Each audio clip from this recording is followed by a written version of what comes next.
Sunday రోజు మీరేం చేశారు? నేనైతే ఫుట్‌వేర్‌కి అయితే వచ్చాను. చెప్పులు షాపింగ్ అయితే చేశాను. చాలా సంవత్సరాలు అయిపోతుంది నేను తీసుకొని. మా పాపకైతే లాస్ట్ ఇయర్ చాలానే తీసుకున్నాను. అయినా మళ్ళీ కావాలంటే ఇగో ఈ జత అయితే తీసుకున్నాను. ₹350 చెప్పారు. బాగున్నాయి గదా!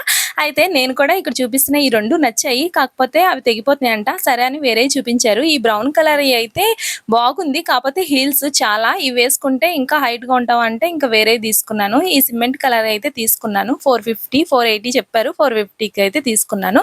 తీసుకొని ఇంకా అక్కడ పానీపూరి అమ్ముతున్నారు. Tibet market. ఎందుకంటే చలికాలంలోని ఇక్కడ పెడతారు. అందుకని ఇక్కడ పానీపూరి పగలే అమ్ముతున్నారు. తినేసి ఇంకా చెరుకు రసం తాగేసి ఇంటికైతే వచ్చేసాం. ఇంటికొచ్చేసిన తర్వాత మళ్ళీ అంటే జీన్స్ మీదకి స్నిక్కర్స్ కావాలి అని ఇక్కడ మళ్ళీ ఇంకొక జత అయితే తీసుకున్నాను. ₹1250 అయితే పడింది. బాగుంది కూడా. మా పాప మొహం అయితే మాడిపోయింది. ఇంకొక జత తీసుకోమని. ఇదైతే తీసుకొని ఇంకా అలాగా బిర్యానీ తీసుకొని ఇంటికైతే వచ్చేసాం. బిర్యానీ చేసుకున్నప్పుడు ఎన్ని సార్లు చెప్పినా వాళ్ళకి దుంపేయొద్దంటే ప్రతిసారి దుంప అయితే ఏసేస్తారు. అందుట్లో సగానికి సగం దుంపే ఆక్రమించేస్తది ప్లేసు. చూసారా ఎంతుందో. రెస్టారెంట్ కంటే ఈ బిర్యానీ బాగుంది. సూపర్ ఉంది. వీడియో నచ్చితే లైక్ చేయండి. సబ్స్క్రైబ్. ఓకే. బై.